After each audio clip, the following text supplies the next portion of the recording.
calling our meeting to order at 9 a.m. This time we'll have our invocation.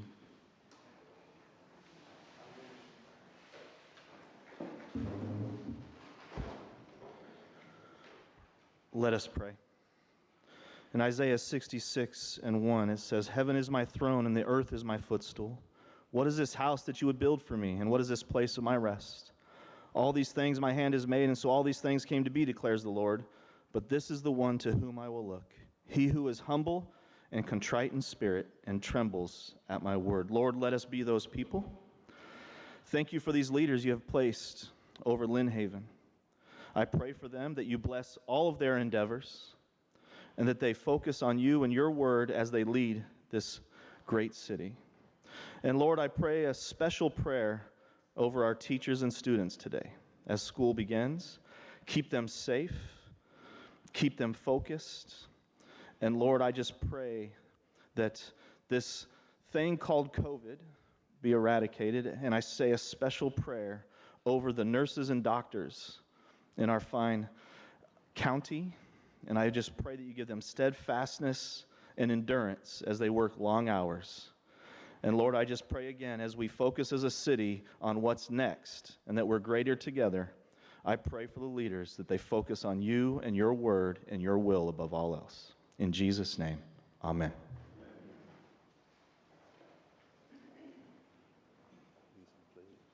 I pledge allegiance to the flag of the United States of America and to the republic for which it stands, one nation, under God, indivisible, with liberty and justice for all.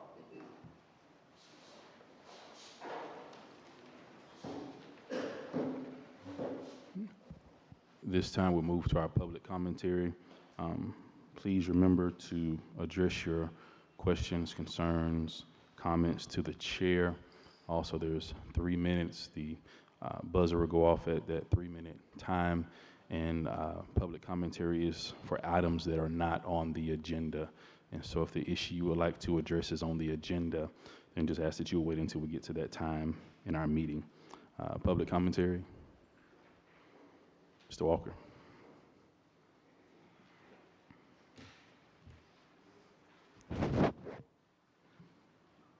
Good morning, ladies and gentlemen. Public commentary.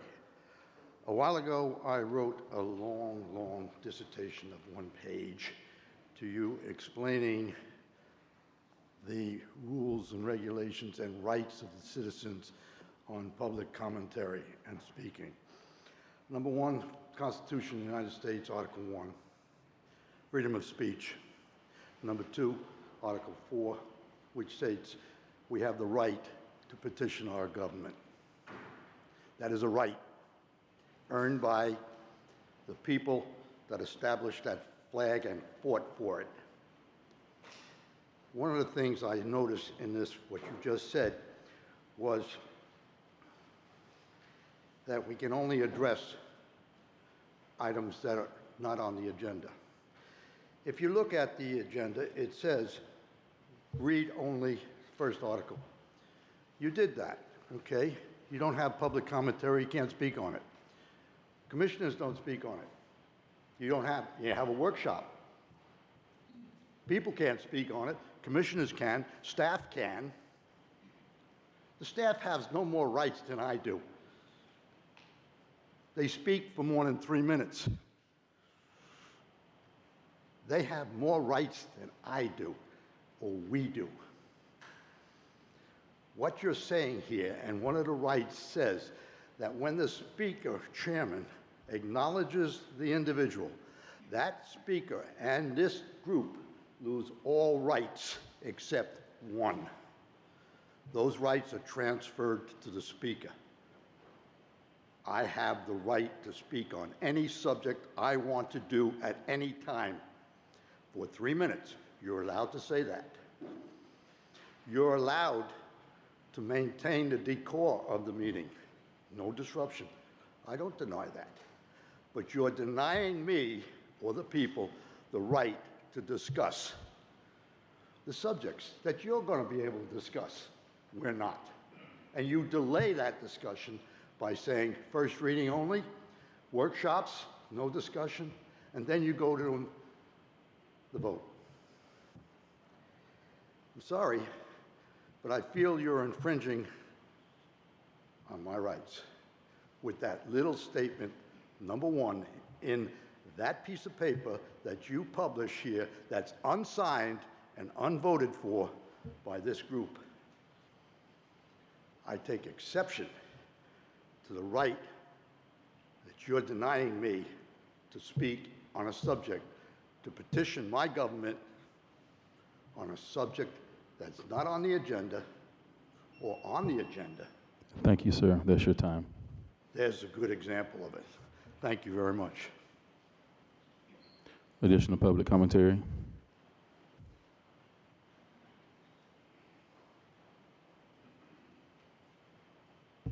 Jerry Parker, Rhett Place. I'd just like to reiterate with something that Mr. Walker said. I was actually going to get up and say something similar, but what I'm going to do is something a little bit further. I'm going to email each one of you. I expect a response on what your feeling is about this as of the 3rd on the agenda instead of the 7th. I expect a response from each of you, and I will publish your response to me. This is wrong. It's stifling our freedom of speech. And you're going to hear it from me every single time until it changes. Thank you. Thank you. Public comment, additional commentary.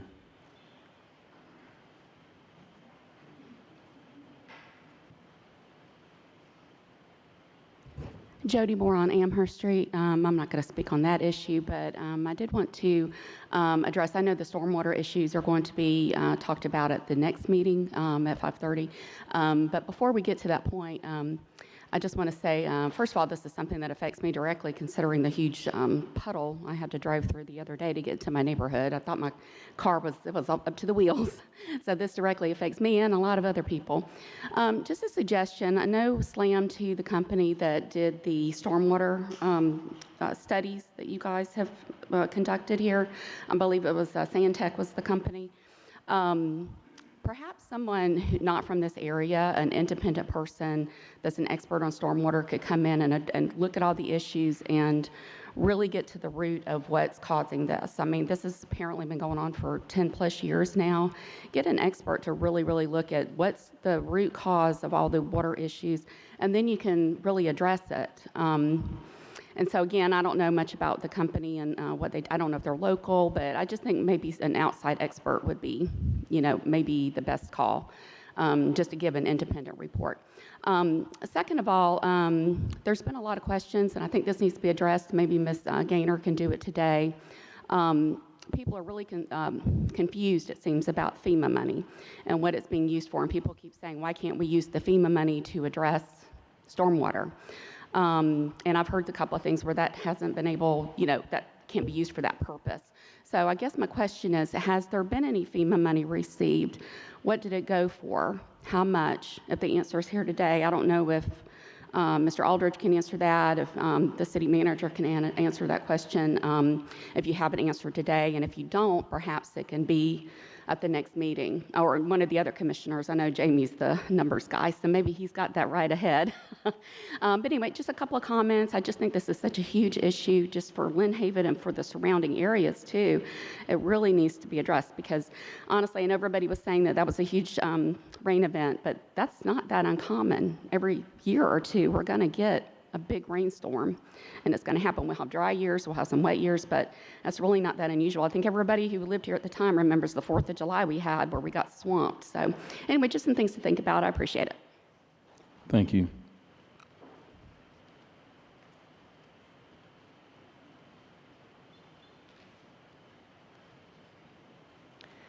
Good morning. My name is Carrie Fioramonte. I live at 1207 Georgia Avenue. My comments today are regarding COVID-19. I wanted to just make sure that everyone is aware of what the statistics are locally. As of today, this data is coming from CDC, FDOH. This is official data. Well, let me give you a little history. June 25th, we had in a 7-day span, the previous 7 days, 72 cases of COVID, and our positivity rate was 6.3%. A month later, we were at 1,007 cases and 26.7%. Today, or Friday, August the 6th, 1,615 in the previous 7 days, 30.8%. Hospitalizations, June 24th, about 7 people in the hospital on average on any given day that previous 7-day week. Today, 140.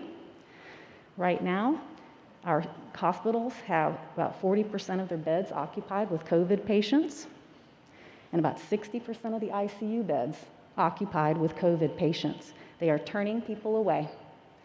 I would like to know when our local municipalities are going to break the silence.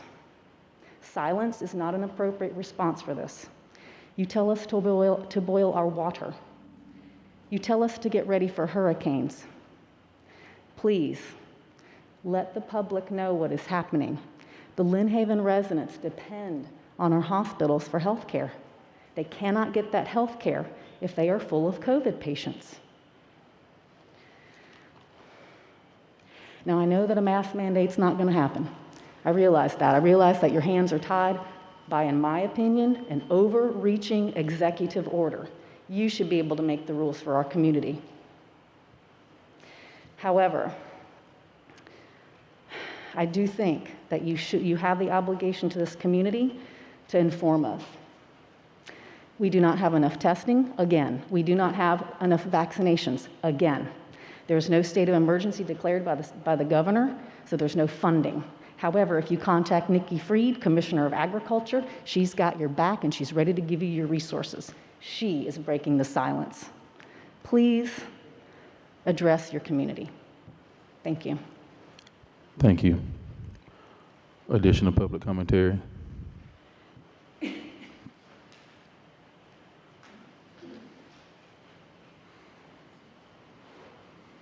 Christy McElroy, Woodward Avenue.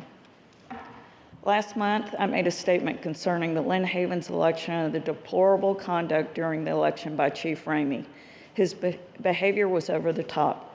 Considering all the past nefarious people during Lynn Havens' rather colorful corruption investigation, Chief Ramey could have said plenty.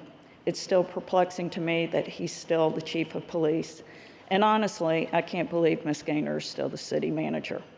Unless there are reasons for not only protection, but to reward them and have them thrive financially during a time when Lynn Haven should be focused on cleaning up their financial act and correcting infrastructure failures.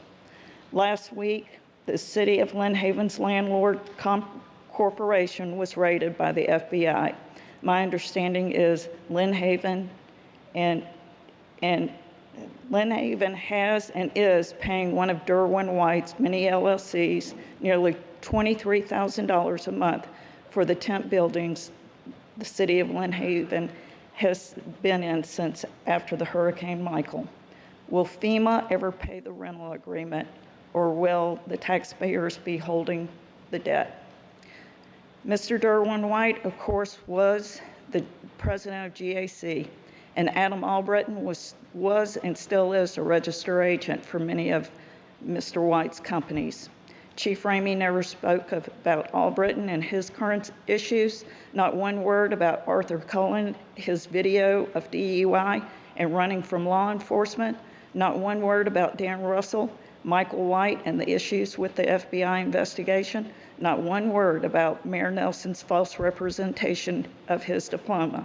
Not one word about Mayor Nelson's filing bankruptcy. My understanding is Arthur Cullen was and still is advising Mayor Nelson. Chief Ramey selects carefully who he will bully and who gets a pass, a political agenda based on power and backing from certain people and certain companies.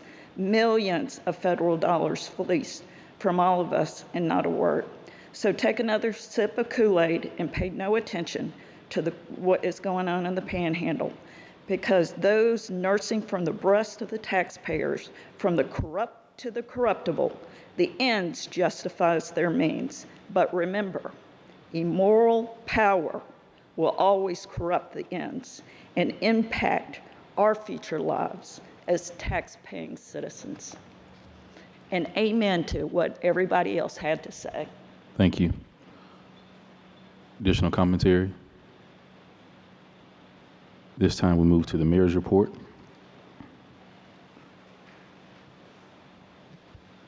I want to say thank you to all of our city employees who have been working diligently over these past couple of weeks. Thank you to those who were able to come out and help with the basketball tournament. It was a great turnout from the community. Over 100 children were there playing with the different games that were available, also playing in the tournament. It was a little warm out there, but nothing that we could not withstand and finish the tournament. So great first tournament for Bay County. It was also good to see other communities come out and support that tournament as well. So I think it was a great day for us, great day of service to our community. Also, again, thank you to the city employees who diligently worked on getting our drinkable water so we could drink it again. I know that was just sort of an array of affairs there with the lightning strikes, and so just thank Mr. Gregg and his staff for working diligently on that until the boil water notice was lifted. And then not soon thereafter, we had to deal with stormwater. And so I think it was maybe like the next day or so, we dealt with stormwater with the up to 4 inches of rainfall within that hour. And so during that time, I had an opportunity to go out and survey different areas. Probably like many of you, was not able to go down certain streets because of the flood waters in certain areas, but was able to go down, drive through different streets, sort of see it for myself, what it looks like after the rain, and talk with various residents on what they thought the problems might be in their particular areas. City manager and I fielded a lot of phone calls that day, and just tried to help mitigate as many situations as possible. Also went in different neighborhoods and in different homes as well to talk with different residents and sort of see the after effects of the stormwater in their area.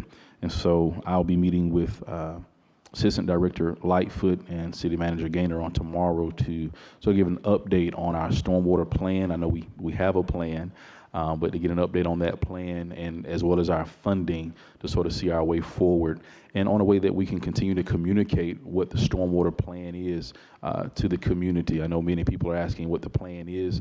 I think during the Stantec presentations and workshops, that plan is sort of laid out, but sometimes maybe we're not communicating exactly what that plan might be. And so there are plans in place for, I think, the next 10 years on different stormwater projects, and certain projects have already been done in-house due to the purchase of stormwater equipment, as well as the diligence of that department. And so stormwater is something that we are working to handle. Of course, it can't be fixed overnight, can't be fixed within a year.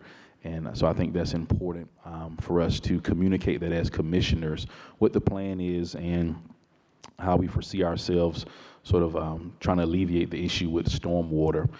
Also dealt with a lot of phone calls, emails as it relates to the stormwater assessment. Again, thank you to City Manager for putting together that sort of facts and questions that we could distribute to those who had specific questions about the stormwater.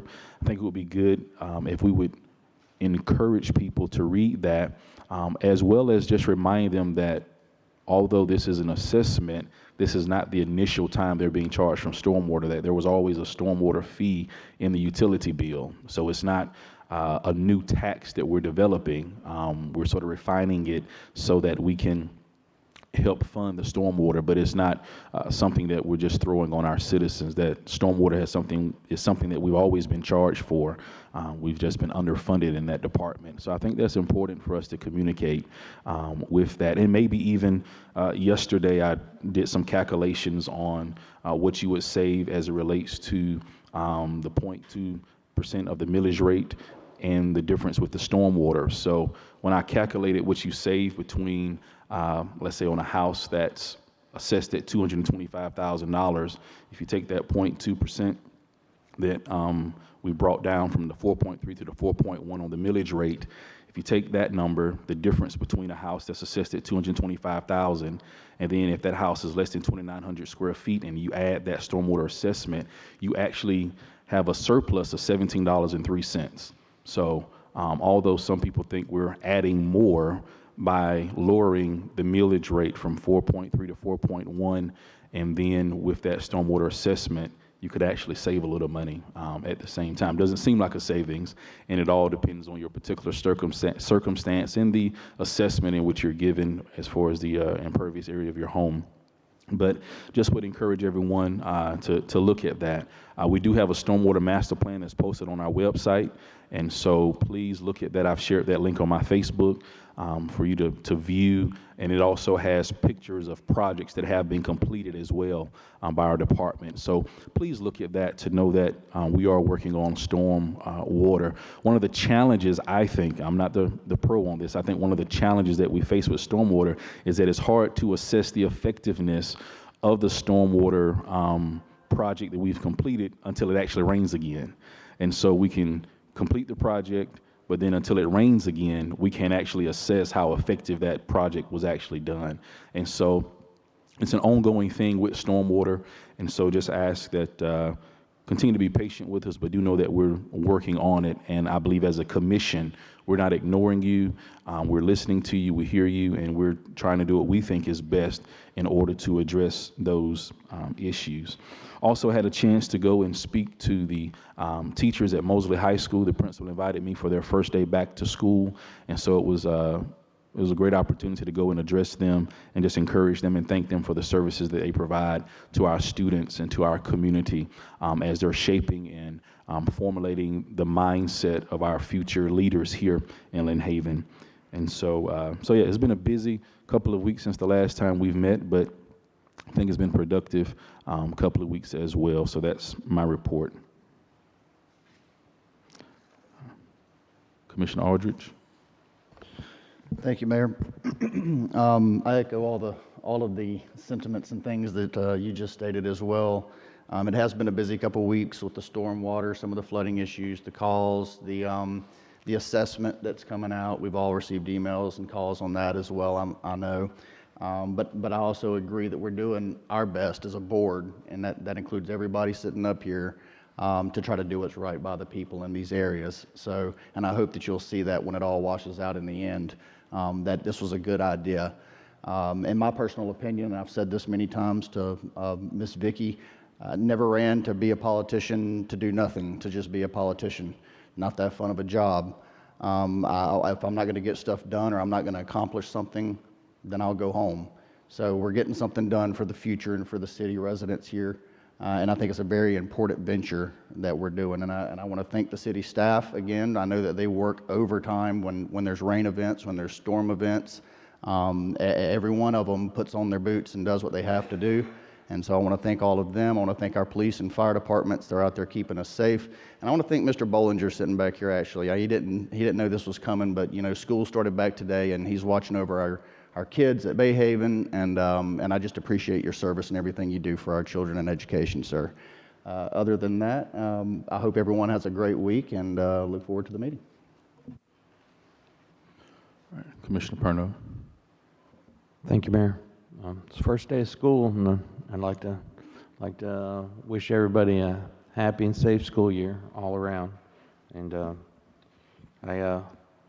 being a Seminole, I can't not mention the legendary coach Bobby Bowden and his passing and what he meant to so many people. I saw friend Jared Moon, who played for a coach on the news last night, say that you know, his ministry was football. He ministered through football, and that could sum up a lot of how he was. But and the encounters I always had with him, I felt like he knew me, you know.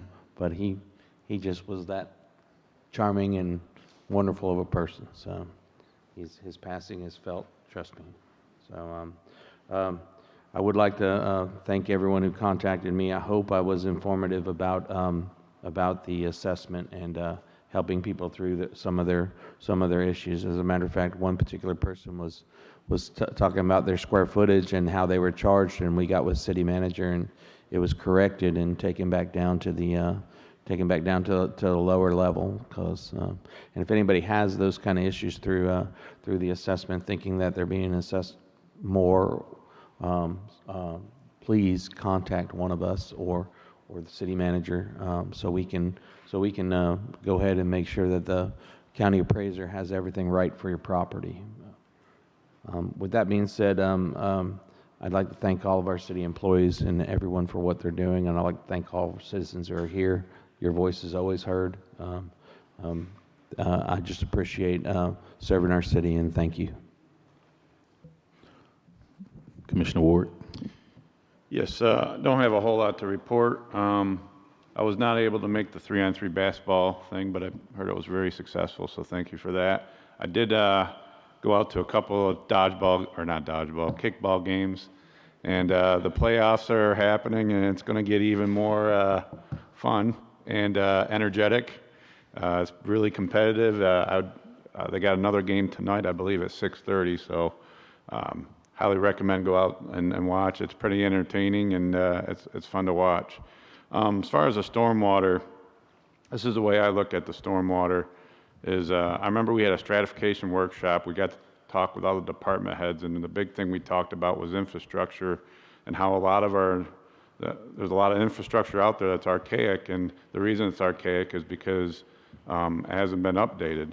And it's just like anything, if you kick the can down the road and you can continue kicking it down the road, you're going to end up paying a lot more for it in the long run. And I feel like that's the position that we've been put in as a commission, since this wasn't taken care of 15, 20 years ago. Now we're in the position to do what we're doing.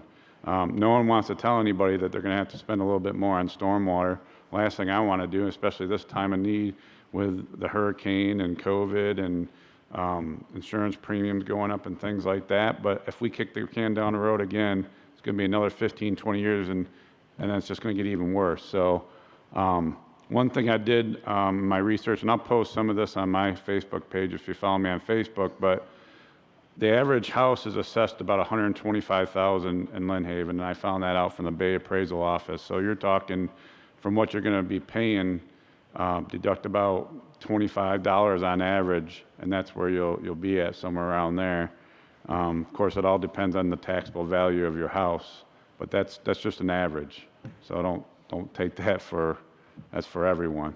So, and that's all I got. Thank you, Commissioner Tender. Thank you. It's been a busy couple of weeks, to say the least.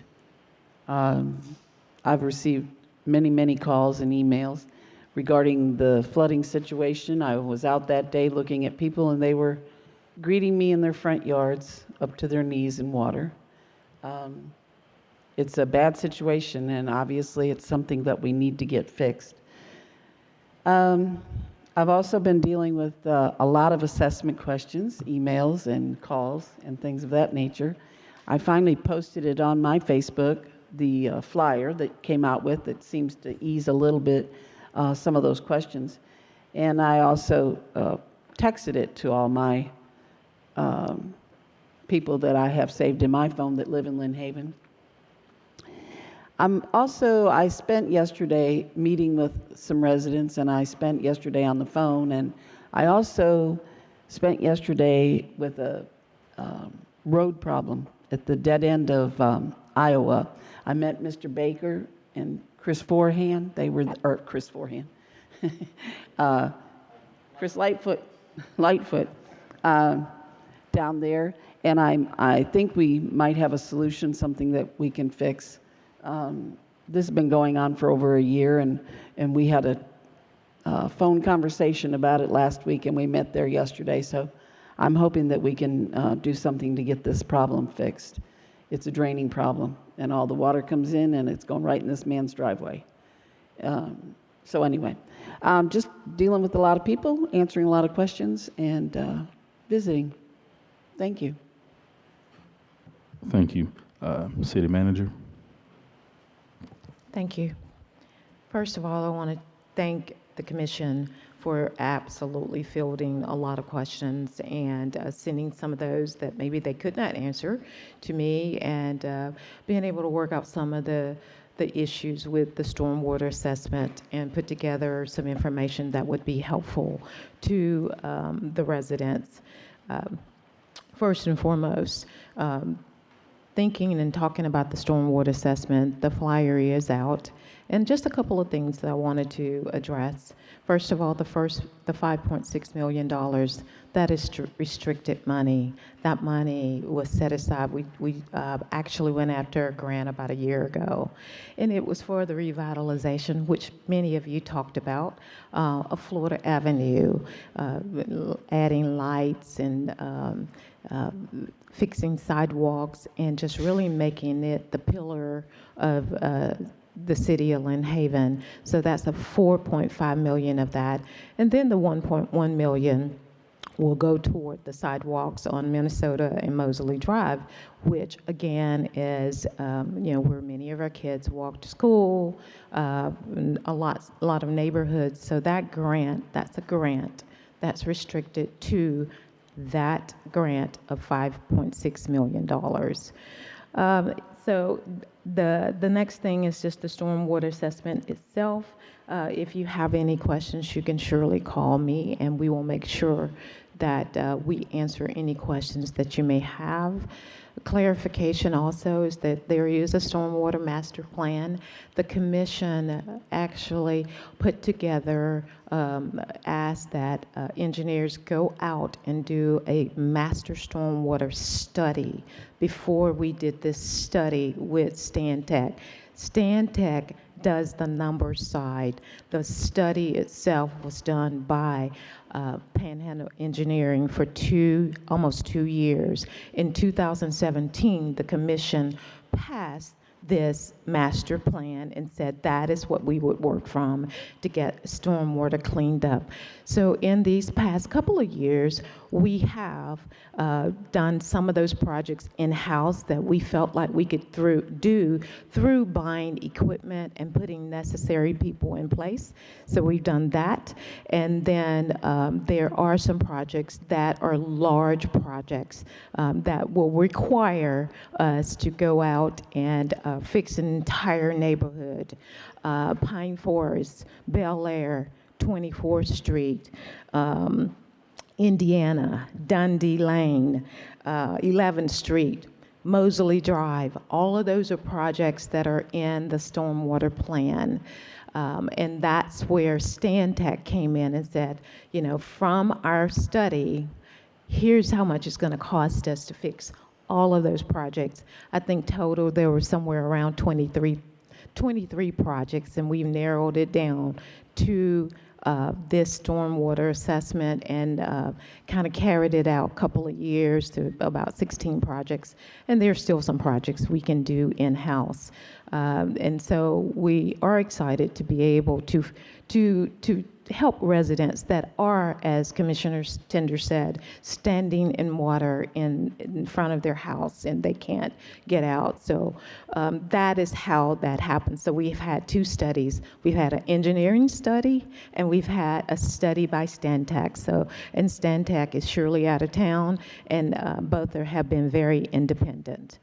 In terms of the FEMA money, we have received money from FEMA, and that particular set of money, again, is restricted to the rebuild of the city of Lynn Haven. The money that was not restricted will go, and you'll have a presentation from the debt committee next meeting to pay down some of the bond. But the money that we will continue to receive right now will be restricted to the rebuild, meaning that we spend the money and we draw it down, and it's for a particular project. Currently, and I've said before, we have close to probably about 21 million. We have still waiting on some feedback from negotiations with the insurance company. But we are in a mode of rebuild. The great news was yesterday that I did get an email from FEMA saying that we could start on the City Hall project, which is a really, really great success. We've been waiting on that a long time. So that project will begin. Notice to proceed. You'll see a lot of activity going on in the next couple of weeks. The next thing I wanted to address were the boil water notices. It is important to note that a lot of boil water notices we know in advance, and we try to do those in advance, and those are sometimes very, very limited neighborhoods that we will literally walk a letter to someone's house to say that we're going to have, you're going to have to boil your water, or water will have to be shut down for a certain amount of time. But when you have something like a storm that hits your water plant and it takes out the core of your city, to keep you safe, we say, let's boil our water until we can get back samples that say it's safe to drink water. The way we get that notice out is several ways. We have to put out PSAs to our residents, and we do that through television. We do that. And a matter of fact, we had 3 interviews from 2 different stations on the boil water notices. We put it on our website. We do Facebook. I sent it to some of the HOAs of emails I may have, and then they will distribute it, some of their HOAs and some of the other groups that are in the city. So we do very diligently to try to make sure that residents are informed. We are working on a module in our software that in the next couple of months, when we put that module in place, we will be able, when we have things of this nature, to text, to email, to do phone calls to residents, and even can zero in on a certain street of where that line has broken, that we will be able to alert them for boil water notices. So it's coming, but we have had a module, we had to have a finance module that has not been updated in almost 10 years. And so we've had to do this slowly to make sure that we get all the modules in place. But it's called Tyler Notify, and it will notify residents about boil water notices. So I wanted to absolutely address that. Next, we want to make sure that if there are questions and you want to talk to a particular department, we did put in your water utility bill a list of all of the departments that you have, and hopefully you'll keep that little card that if you need to go straight to a department, you can do that. We have Food Truck Friday beginning on August the 20th. From 11 a.m. to 2 p.m. And let's see what else. I think that is about it in terms of that. And then, of course, Farmers Market is continuing to progress. If you have any vendors that would like to be a part of our Farmers Market, please contact us. Lastly, our table talk was a great success. I encourage residents where you have issues, you want to talk, and there's no time limit.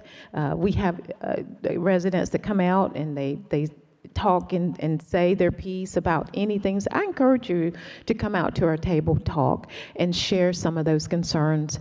We are able to do that together and to make sure that we hear your voice. And what happens is I take all of those list of things, and then I come back the next table talk and try to update those residents on things that we have accomplished. You see a lot more things than I do sometimes, so it's great to hear from you. So I encourage you to come out to table talk. And then lastly, I just want us, the residents, to know that we are moving forward, that we are unified, that, God is in the midst of the city of Lynn Haven. He has favor on the city of Lynn Haven, and that things are going to get better. And you will see that in the things that will happen in the next couple of months. Thank you. Oh, Kiki, final up. Sorry.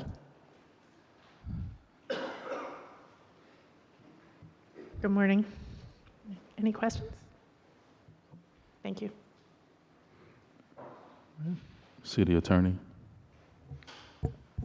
Just a couple things I wanted to touch on. One, with the stormwater assessment, I just want to make sure, and I'm not sure if it was in your Q&A, just everybody is clear about this. It's not a tax. Obviously, it's a non-ad valorem special assessment intended to benefit every property in the city. And so I know we get some questions about, well, I'm tax exempt from my ad valorem taxes. Do I have to pay this assessment? Unfortunately, for that person, the answer is yes.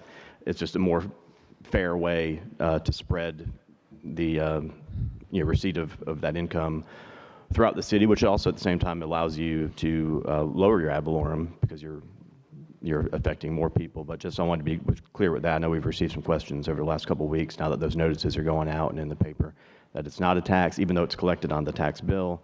It's below the line. It's an assessment. It does. There's very limited exemptions, whether you're used to having property exemptions prior to that.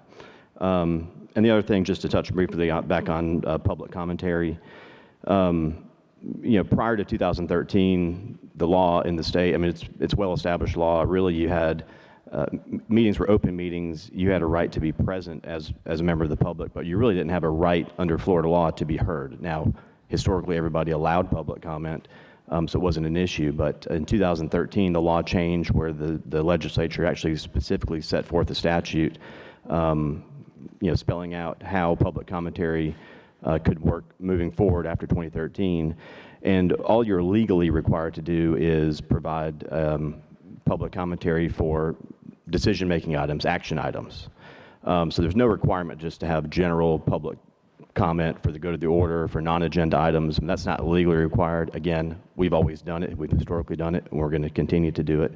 And you could also, obviously, take care of the decorum of the meeting. You can limit the amount of time to 3 minutes, 5 minutes, whatever.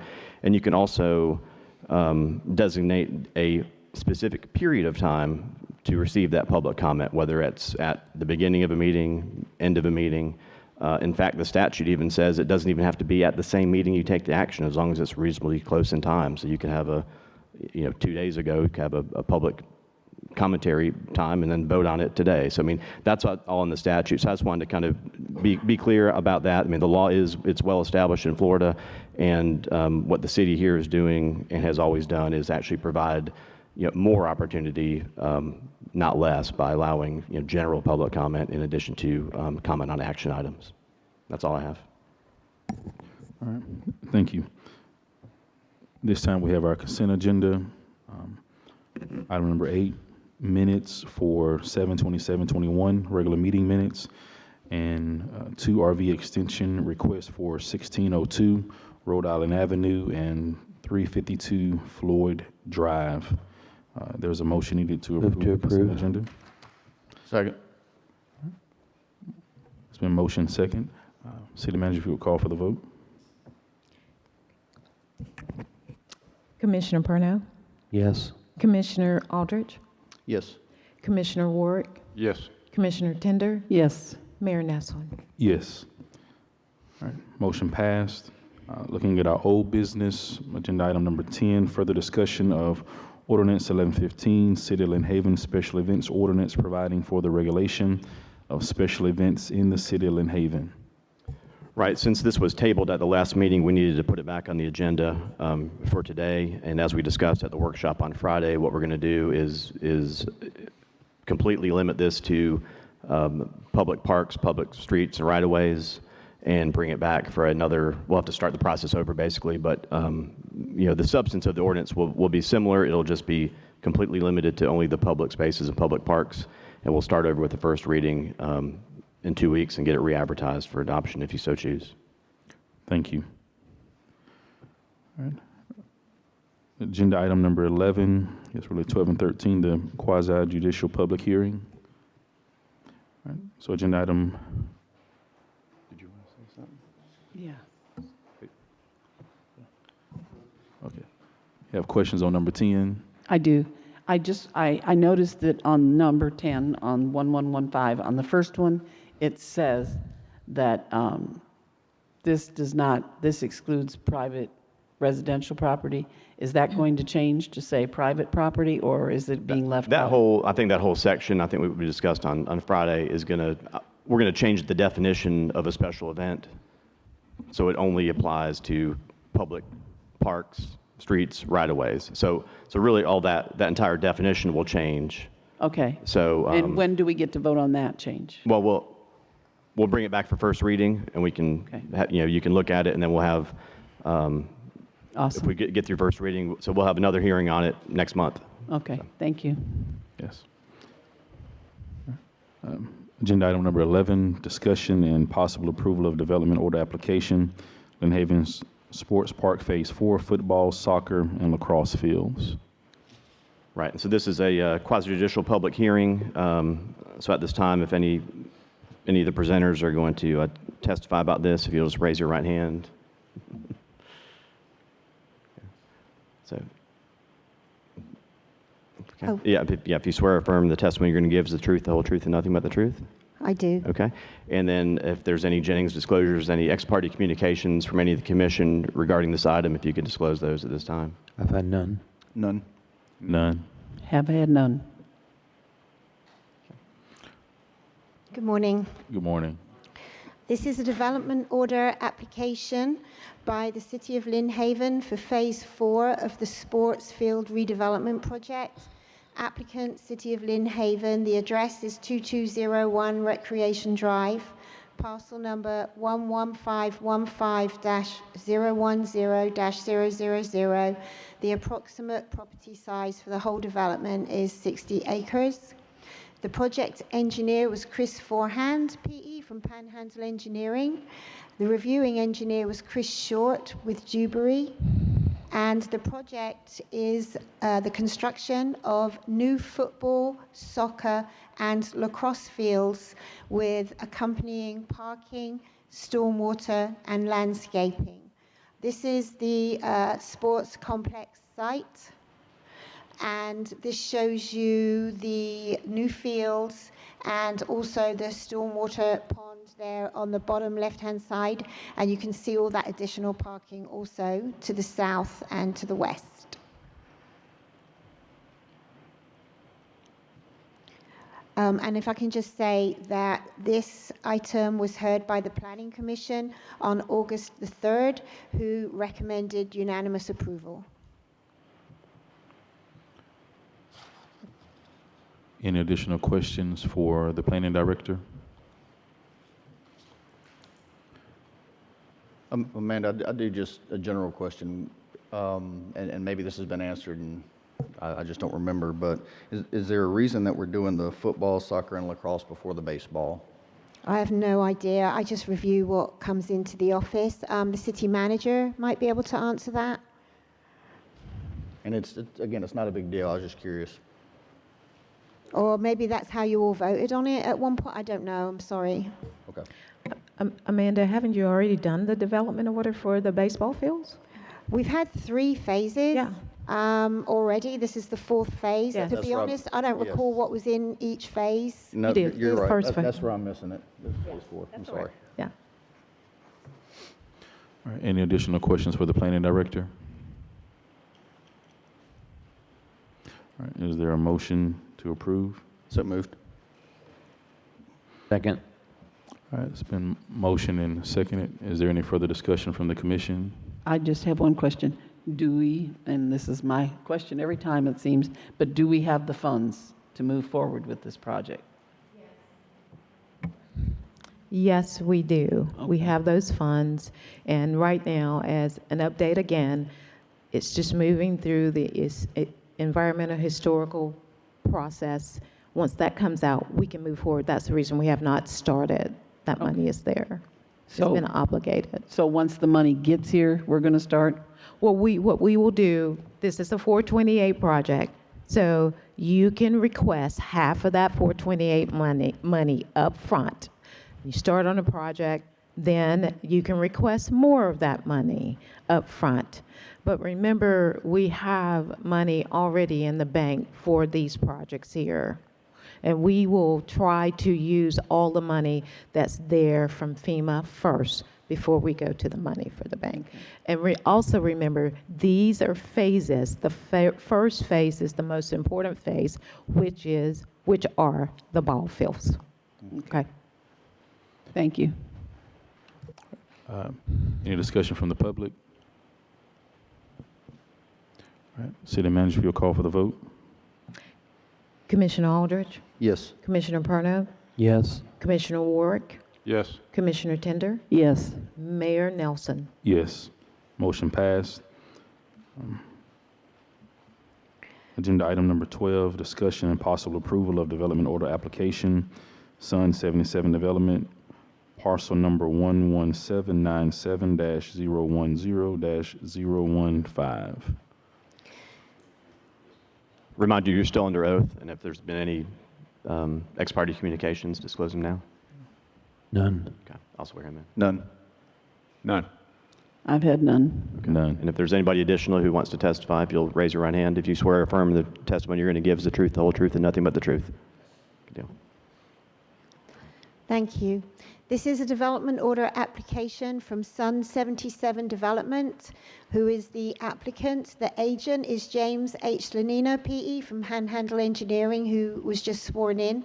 The location is approximately 1,100 feet north of the intersection of Mosley Drive and State Road 77, and is adjacent to Slim Chickens. That parent parcel where Slim Chickens is already, this is a subdivision of that initial first large parcel, so it's up there where Slim Chickens is. Parcel number is 11797-010-015. The land use is not T&D, that's a typo, I'm sorry. The property size is 1.06 acres and it is currently vacant. The reviewing engineer was Chris Short from Dewberry. The proposal is for there to be 2 restaurant buildings. One will be purely a takeout building, which will be 1,008 square feet in size. The second building will be an eat-in restaurant, which will be 1,740 square feet in size. And this development order includes both of the restaurants as well as parking, stormwater, and landscaping, although the takeout restaurant will be constructed first. So the restaurants are going to be built in 2 phases. This shows the portion of that parent parcel, initial parent parcel, where these are going to be constructed. You can see that Slim Chickens there now. This is the site plan showing phase 1 that has the smaller restaurant, the drive-through restaurant, and then phase 2 has the eat-in restaurant. The initial restaurant, I believe, is going to be a Checkers. So it is in the corridor overlay, so we did have to review the design to make sure that it meets the standards of the corridor overlay, which it does. I believe maybe the second restaurant is going to be Tijuana Flats, or that might be on the next one that's coming. But this first one is going to be a Checkers. And Mr. Slanina might be able to tell you what the second one's going to be. Isn't there a Slotsky sign up there right now? That's under review. Okay. Yeah, that's currently under review, and that should be coming to you hopefully next month.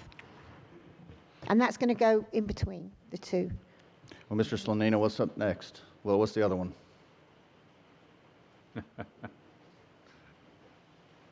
The public wants to know. They're chewing their fingernails. We're hungry. Jim Slonina, 600 Ohio Avenue, Lynn Haven, representing the applicant. Seems like there's a lot of fast foods coming to town. But yes, Amanda's correct. This is a Checkers and a rather unique one. It's got the traditional order drive-through bypass on one side, but on the other side is a pickup. Whether it's DoorDash or your hand app, it's pickup only. So they're changing with the times. Is what it is. Secondly, on that same site, we have a no drive-through, sit-down Mexican restaurant, Tijuana Flats. We owe the development orders for both. We're doing the water, sewer, stormwater, and everything for all. We'll be providing Amanda architectural drawings and plumbing plan for impact fees when the Tijuana Flats comes forward. Thank you. Any additional questions for Amanda? Nope. Move to approve. Second. Motion and second. Any further discussion from the commission? Any discussion from the public? City Manager, if you call the vote. Commissioner Perno, Yes. Commissioner Aldridge, Yes. Commissioner Ward, Yes. Commissioner Tender, Yes. Mayor Nelson. Yes. Motion passed. Agenda item number 13, discussion and possible approval of development order application, North Bay Haven Charter Academy, Marine Science and Administrative Building, 1 Buccaneer Drive. This is a development order application from North Bay Haven Charter Academy. The applicant is Larry Bollinger, North Bay Haven Charter Academy. The agent is Doug Crook, PE from Panhandle Engineering. The address is 1 Buccaneer Drive, parcel number 11344-020-000. The land use on this one is TND. The property size is approximately 24 acres, and there is a school currently on site. The reviewing engineer was Chris Short, Dewberry, and the project engineer is Doug Crook from Panhandle Engineering. The proposal here, the request for the development order is for a new classroom and administrative building. There will be 2 floors, each one having 8,437 square feet, totaling 16,874 square feet. There will be 6 classrooms on the first floor and 23 new offices, storage, workrooms, and a conference room located on the second floor. The school currently has 2,126 students, and there are 1,908 weekday AM peak hour vehicle trips generated by the school. This shows you the site of North Bay Haven Charter Academy off Highway 390. The northwest area there, where there's that weird shape that I drew in with the X's in, that's where this proposed building will be located. And this is the proposed site plan, general site plan. Just to let you know about the planning department, this item was heard by the Planning Commission on August the 3rd, who recommended denial of the development order application by a 6-1 vote on the grounds of existing concerns with school traffic, and that they felt the school was not putting in any effort to alleviate these traffic concerns. Any additional questions for Amanda? For Amanda? No. And just a reminder, Amanda obviously was still under oath from the last hearings. And was there any ex parte communications regarding this item we need to disclose? None. None. None. I've had none. Okay. No. Okay. And if there's anybody else who's going to testify, whether it's the applicant or any representatives, if you'll raise your right hand. Got with you. You swear or affirm the testimony you're going to give is the truth, the whole truth, and nothing but the truth? Yes. Okay, thanks. All right. Are there any questions for the applicant? Yes. I have a question for Mr. Bollinger. When he can come just present his own testimony as well. Good morning. Welcome. And yes, we have started school, and I think that it's a good start. Now we got to get through lunches, and now we got to get them out of there. So it's been a good day. I'd like to address the commission and bring what perhaps is some erroneous information. I need to go back. In 2012, the state of Florida issued something called Schools of Excellence, in which charter schools could grow by 15% a year if they so chose. Now, going back prior to that and existing for other charter schools that are not schools of excellence, our capacity is capped. The enrollment is capped by the charter, the contract. Now, in 2012 to 2014, both Bay Haven and North Bay Haven did grow. However, we are at capacity at this point on both campuses. And so there will be no more student growth. With the 21-26, that's all we're going to have. We are at complete capacity. The building that's being proposed here is to replace the modulars that are presently on the campus, and modulars that were approved by this commission last year, and we have a 3-year lifespan on this one. And so in 22, those buildings have to go away. They're presently occupied by the students. So again, and traffic alleviation, we can beat that horse all you want, but I think in earlier meetings we've talked about that. This will not impact the traffic anymore. There won't be any more students coming on there. There will be perhaps 10 staff members and 10 cars, but that's it. So I'll be happy to entertain any questions that you may have. Yes, sir, I'd like to ask. Having been out there, and of course the traffic situation is horrific, but has the board or yourself or whoever you report to, have they had any discussion about alleviating any of that traffic? We continually have those discussions. However, as I mentioned in an earlier meeting, we're doing everything we can. We have a certain number of buses that we have coming in the morning, in the afternoon. I think we do it really very efficiently because we do have on 390 that what's called the right in, right out. We call it our loop road. That's where all of our K-5 students come in. The middle school and high school students come in on Buccaneer Drive, come down. And so within 45 minutes, 1 hour tops, we get 2,100 plus students in and get them back out again in less than 1 hour. So I don't believe that the traffic issue is really appropriate at this point because it hasn't changed, and I don't think it's going to change. Mm-hmm. With the, and I don't know if you know this answer, but I'm going to ask it. With the new development that we discussed so much last school year, is that in full swing yet or not? Are there people living there and coming and going? Are you talking about the development, right? The one on 390? It's just being built. Okay, I'm talking about the one off Mill Bayou Road. Oh, Mill Bayou development? I drive back there every once in a while. I see some homes being developed, yes. Okay. Some being built, but I don't think at a really rapid pace. I'm not one to be an expert on that by any chance. Okay, thank you. I just want to make sure I understand you right, is by building this building, you're not going to have any more students than you currently have. You're at capacity.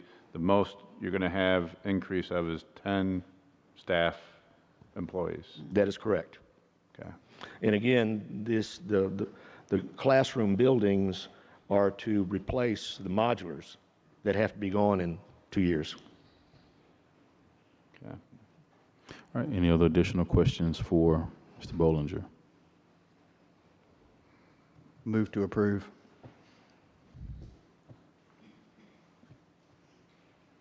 Is there a second? This is just the first reading, right? No, it's a development It's not. order.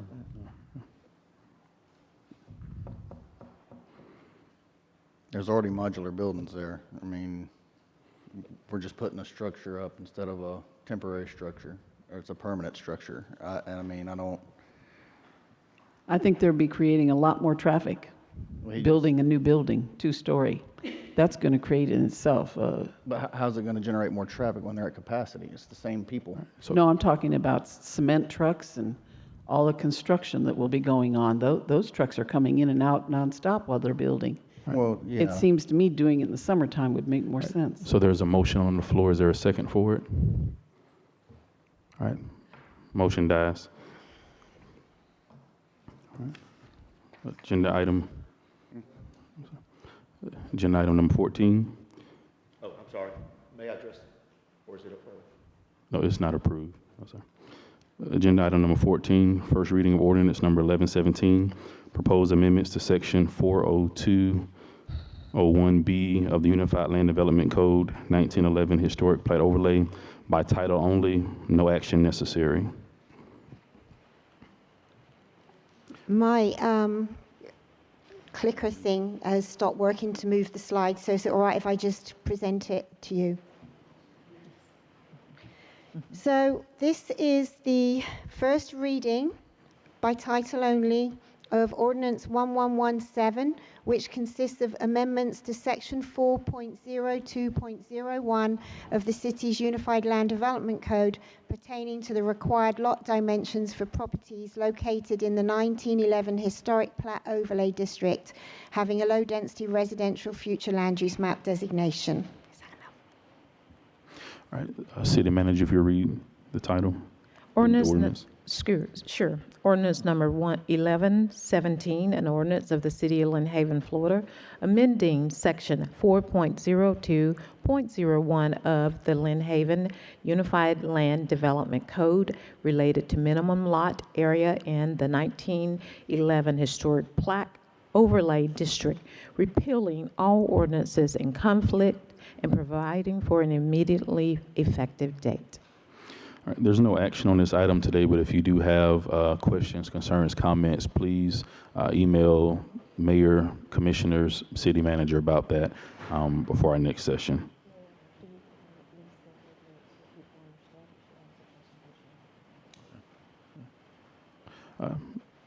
And I'm going to ask Amanda if she would, I guess, explain to the public what this ordinance is exactly. Certainly. Let's see if this is working. Okay. So, amending section 4.02.01 will be amending the section that requires certain lot dimensions for the properties that are in a low-density residential future land use map designation within the 1911 historic plat. Only low-density residential, not mixed use or any of the other land use designations.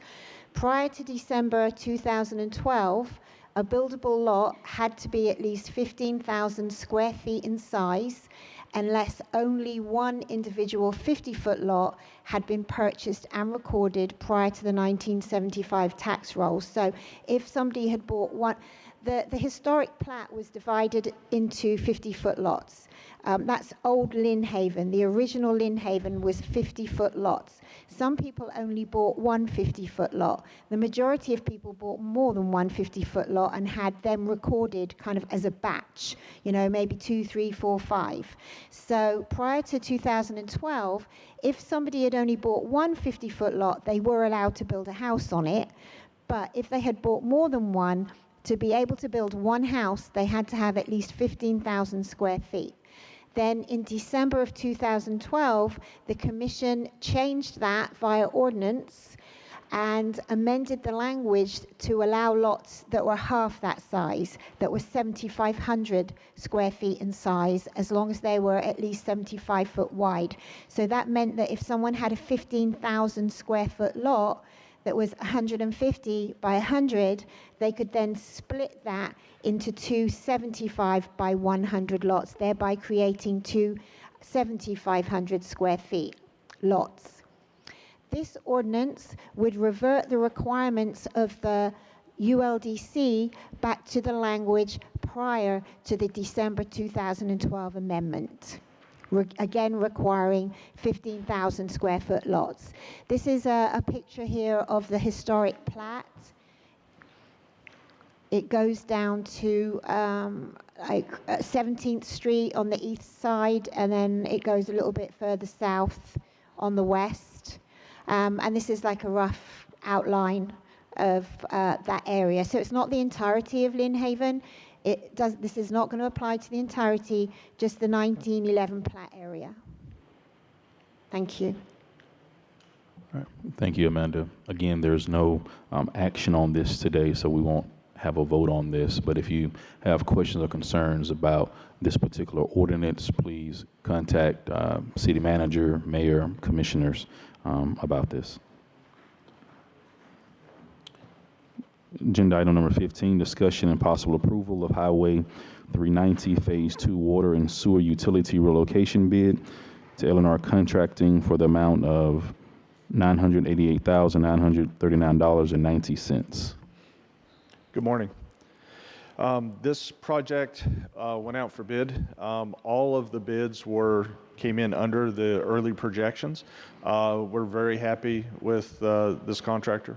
We've worked with him before. We're working with him on stormwater stuff. So if I have any questions I can answer, please let me know.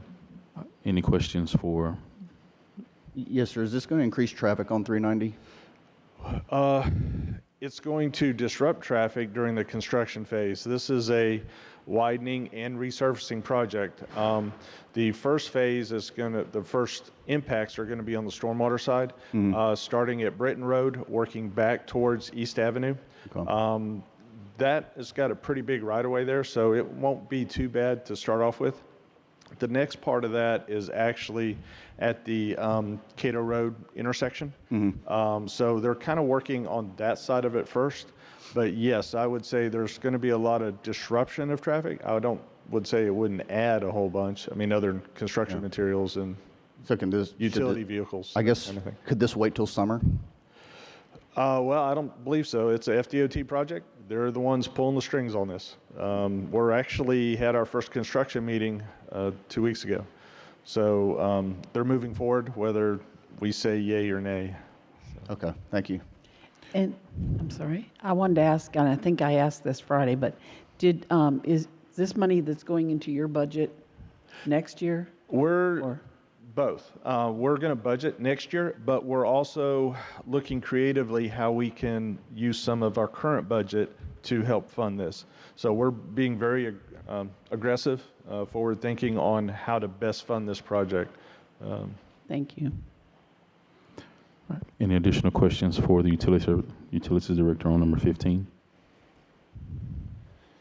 You think we can request FDOT to do a traffic study to see how this is going to affect traffic on 390? Good question. I would not have an answer for you. Okay, thank you.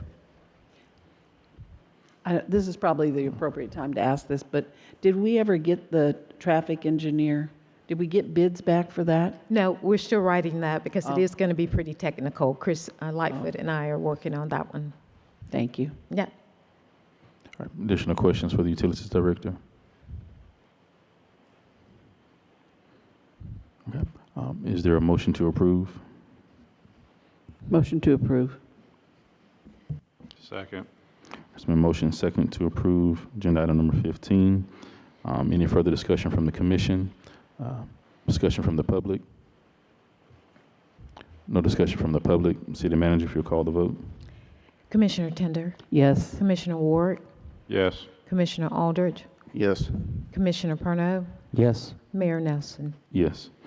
Motion passed. Agenda item number 16, discussion and possible approval of Highway 390 Phase 2 East Water and Sewer Utility Relocation Engineering Construction Services Task Order in the amount of $49,750.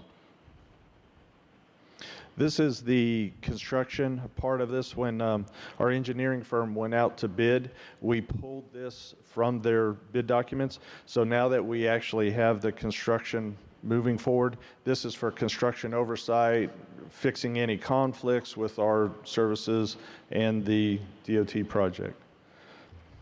This is also coming out of our current budget. We're financing this out of today's money. So. All right. Any questions for Utilities Director? So this is just oversight, basically, of the project? Construction oversight and services, meetings with FDOT and the contractor, conflict resolution.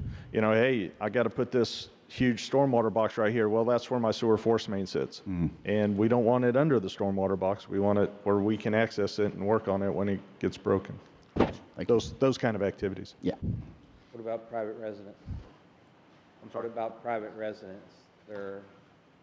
You'll be turning off utilities and stuff as you get. Once we get into the city proper, yes, there is a whole nother level of FDEP notification for water line movement.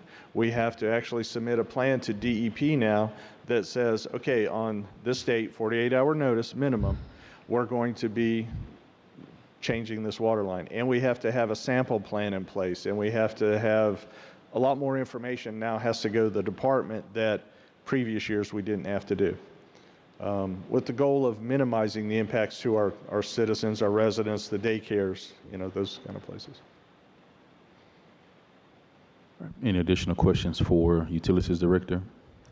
I just want to ask out of curiosity, when the residents' water service is interrupted, do you have any idea how long that gets interrupted? Yes, the two parts of that. One is the actual construction part, and that is all pre-planned so that their service gets turned back on the new water main. The other part of that is getting that line cleared before they transfer over to it. So You lay the new water line, it's disinfected, it's sampled, then the switch is made. And that's where that 48-hour notice goes in. It would say, hey, on like Monday, we have a problem. We say, we notified those businesses and individuals on Thursday. So at minimum 48, but we always try and do more to do a planned shutdown. Thank you. Additional questions? All right. Is there a motion to approve? Motion to approve. Second. All right. Motion second. Any discussion from the public? All right. City Manager, if you'll call the vote.